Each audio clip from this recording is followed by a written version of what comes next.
जय हिंद दोस्तों। आज के वीडियो में हम बात करेंगे यूपीएसएसएफ में कैसे जा सकते हैं, क्या तरीका होता है जाने का, क्या बेनिफिट है उसमें और क्या नुकसान है। इन सभी चीज़ के बारे में बात करेंगे। मतलब यूपीएसएसएफ के बारे में A to Z आपको हर एक चीज़ की जानकारी मैं इस वीडियो के माध्यम से दे दूंगा। तो आइए वीडियो को शुरू करते हैं। अगर आप तैयारी कर रहे हैं किसी भी कॉम्पिटिटिव एग्जाम की, तो टेक्स्ट बुक पे एक सेल आई है, शुभ आरंभ सेल, जो कि 10 से 11 अक्टूबर के बीच चलेगी, जहां पर आपको yearly text book pass pro मात्र 351 में और text book pass pro max मात्र 439 मिलेगा। इसके अलावा आप मेरा कूपन कोड यूपी कॉप लगाएंगे तो आपको 12% का इंस्टेंट डिस्काउंट भी मिलेगा। टेक्स्ट बुक पे आपको पता होगा कि टेक्स्ट बुक पे बहुत सारे exam, UPSI, Delhi police constable, UP police constable, SSC, bank, railway, इन सभी चीज़ का मॉक टेस्ट और प्रीवियस ईयर आपको देखने को मिलता है। जहाँ पे आप किसी मॉक टेस्ट को अटेम्प्ट करते हैं, उसमें देखते हैं, उसको एनालाइज करते हैं, वहाँ पे आपकी कमजोरी और आप क्या कहाँ पे मजबूत हैं, इस चीज़ को एनालाइज करके फिर से री अटेम्प्ट कर सकते हैं और ओवरऑल अपना रैंक देख सकते हैं। जो कि कॉम्पिटिटिव एग्जाम में बैठने वाले लड़के होते हैं, वही सारे लड़के इस पे भी टेस्ट मॉक टेस्ट देते हैं, तो उनके बीच आपका रैंक बनता है और आपकी रियल स्थिति का पता चलता है और आपकी तैयारी मजबूत होती है। तो आप लोग मेरी बात मानिए, तो किसी भी कॉम्पिटिटिव एग्जाम की तैयारी कर रहे हैं तो ये 1 साल के लिए वैलिड होता है। आप टेक्स्ट बुक पे ये शुभारंभ सेल शुरू हुआ है 10 और 11 अक्टूबर को, तो इस मौका को जाने मत दीजिए। और वीडियो के डिस्क्रिप्शन में मैं लिंक दे रहा हूँ, वहाँ से इनरोल करिए और इसका लाभ उठाइए। देखिए, मैं आपको बता देता हूँ, यूपीएसएसएफ में जाने के टोटल 3 तरीके होते हैं। इन तीनों तरीके से आप चाहें तो जा सकते हैं। सबसे पहली तरीका की बात करें तो पहला तरीका ये है कि जो भर्ती आती है, अब नई भर्ती जो आएगी, तो उसमें एसएसएफ के लिए स्पेशल मतलब दे दिया गया है। जैसे यूपी पुलिस के लिए सिविल के लिए अलग देता था, पीएससी के लिए अलग देता था, वैसे ही अब यूपी एसएसएफ के लिए भी अलग देगा भर्ती में। तो आप चाहें तो, अगर आप भर्ती नहीं हुए हैं यूपी पुलिस में, तो आप चाहें तो आप यूपी एसएसएफ में वहाँ पे प्रेफरेंस डाल के और वहाँ पे भर्ती हो सकते हैं। यूपीएसआई के फॉर्म में जितना लोग फॉर्म डाले होंगे पता होगा, उसमें ऑप्शन दिया था कि आप यूपी एसएसएफ में जाना चाहते हैं कि यूपी पीएससी में कि यूपी सिविल में जाना चाहते हैं। तो ऐसे ही एसएसएफ में पहला तरीका ये हुआ कि नई भर्ती के थ्रू जा सकते हैं।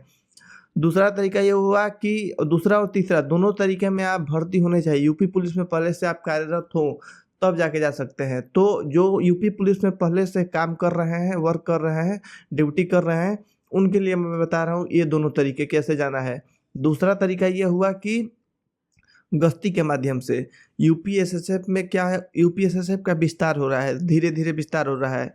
अभी उसको बने हुए 2 साल 2.5 साल हुए, तो शुरू में बहुत कम फोर्स थी उसमें, लेकिन अब क्या हुआ कि अब फोर्स ज़्यादा उसमें बढ़ रही है। जैसे जैसे उसका कार्य बढ़ रहा है, बढ़ रही है, तो उसमें कमी पड़ जाती है। जो कांस्टेबल होते हैं, इंस्पेक्टर होते हैं, दरोगा होते हैं, इनकी कमी हो जाती है।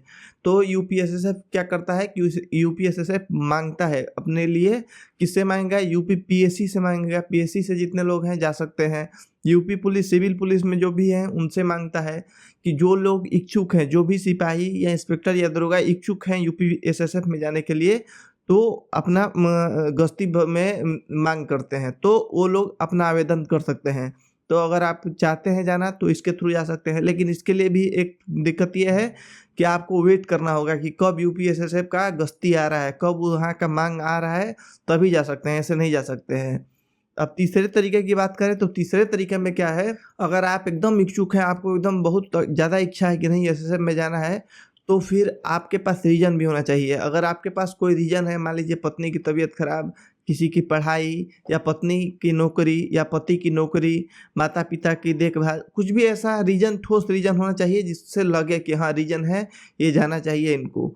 तो अगर इस प्रकार का आपका रीज़न है, तो फिर आप डायरेक्ट एक एप्लीकेशन लिख के और आप जाके लखनऊ जो इसके एडीजी हैं उनसे, उनके सामने पेश हो सकते हैं और फिर आपको यूपीएसएसएफ में भेजा जा सकता है। ये भी ऑप्शन होता है। थोड़ा सा मैं इसको विस्तार से बता दे रहा हूँ कैसे लिखा जाता है एप्लीकेशन।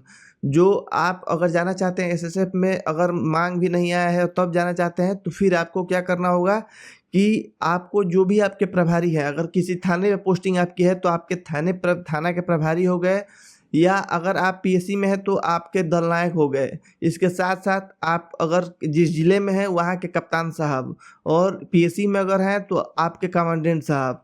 आप जहाँ पे हैं आपके प्रभारी की अनुमति सबसे पहले चाहिए। आप एक एप्लीकेशन लिखेंगे कि प्रार्थी यूपीएसएसएफ में जाने का इच्छुक है, उसको ये इस चीज़ की आवश्यकता है, इसलिए बहुत ज़रूरी है जाना।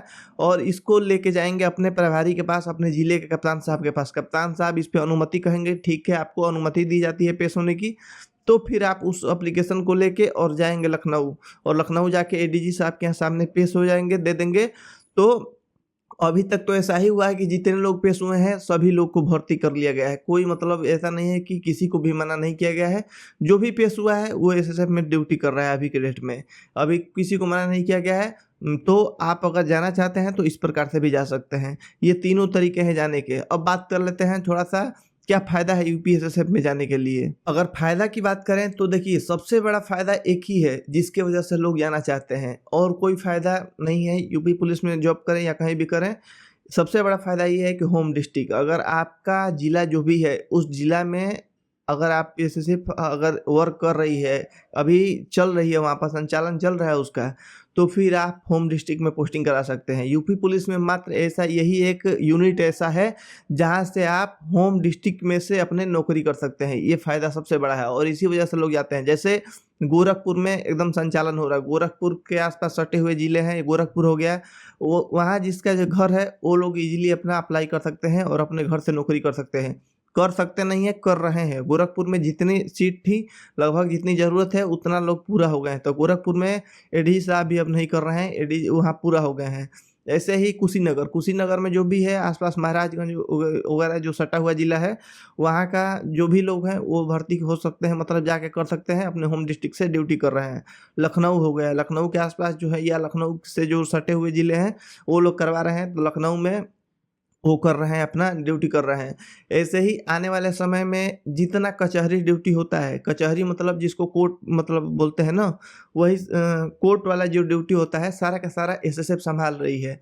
सारा का सारा ज़िला में नहीं, अभी मतलब मुश्किल से 5 से 7 ज़िलों में सँभाल रही है, लेकिन आने वाले समय में ये पूरा का पूरा यूपी एसएसएफ देखने वाली है। तो लगभग जितने 75 ज़िले हैं तो 75 ज़िलों में भी एसएसएफ रहेगी, और आप जिस ज़िले के हैं उस ज़िले में अपना होम डिस्ट्रिक्ट करा के और चाहें तो कचहरी वाली ड्यूटी कर सकते हैं।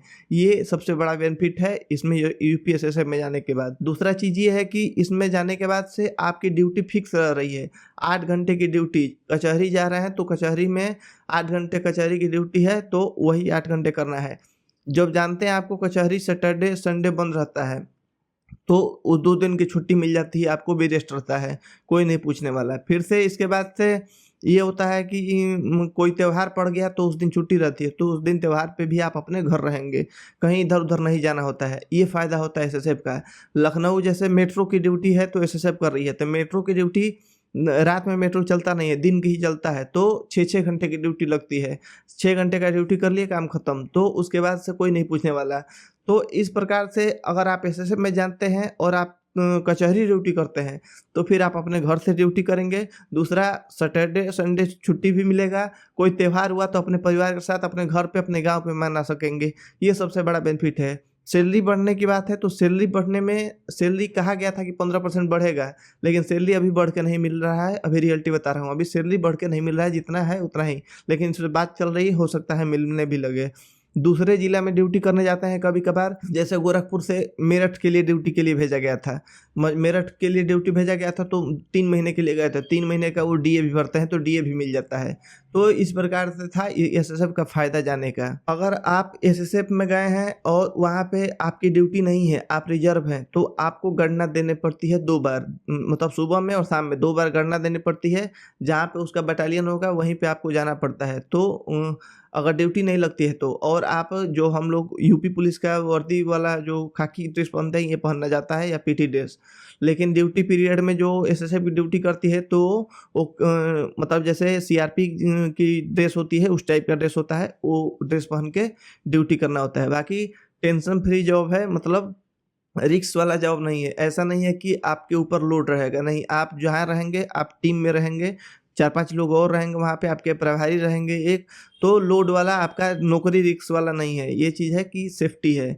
बाकी बस आपको जहाँ समय से पहुँचना है, आप अपने घर रहिए या जहाँ भी रहिए, जहाँ ड्यूटी लग रही है, उस ड्यूटी में समय से पहुँचना है आपको। जैसे मतलब 10 टू 6 वाली ड्यूटी हो जाती है, अगर कचहरी में कर रहे हैं तो एयरपोर्ट पे कर रहे हैं तो मेट्रो में कर रहे हैं तो आने वाले समय में अयोध्या वगैरह जो है मंदिर मंदिर है या जहाँ भी इस टाइप का जगह है जहाँ पे भी सीआरपी वगैरह करती थी, तो वहाँ पे सारा का सारा एसएसएफ करने वाला है। जैसे प्रयागराज में एसएसएफ ले लिया है एयरपोर्ट का, अभी आपका कुशीनगर में ले लिया है, कचहरी ले लिया है, तो बहुत सारे ऑप्शन खुले रहेंगे। आपको अपने ज़िले में ड्यूटी करना अच्छा लगता है तो फिर अपने ज़िले में जा सकते हैं यूपीएसएसएफ के थ्रू। मैंने तीनों रास्ते बताए, तीनों रास्ते के थ्रू आप लोग जा सकते हैं। अगर आपका कोई डाउट है इसमें कि हाँ इस चीज़ के लेकर डाउट है एसएसएफ को लेके बस, तो आप कमेंट करिए, मैं इस पे विस्तृत में रिप्लाई करूँगा। तो एक भाई मेरा बोला था इस पे वीडियो बनाने के लिए, क्योंकि नए बच्चों में बहुत सारे बच्चे इच्छुक हैं इसमें जाने के लिए, तो एक वीडियो बना दीजिए इस पे, तो मैंने इस वीडियो को बनाया है। वीडियो अच्छा लगा हो तो चैनल को सब्सक्राइब करें। मिलते हैं अगले वीडियो में कुछ नए टॉपिक के साथ, तब तक के लिए जय हिंद।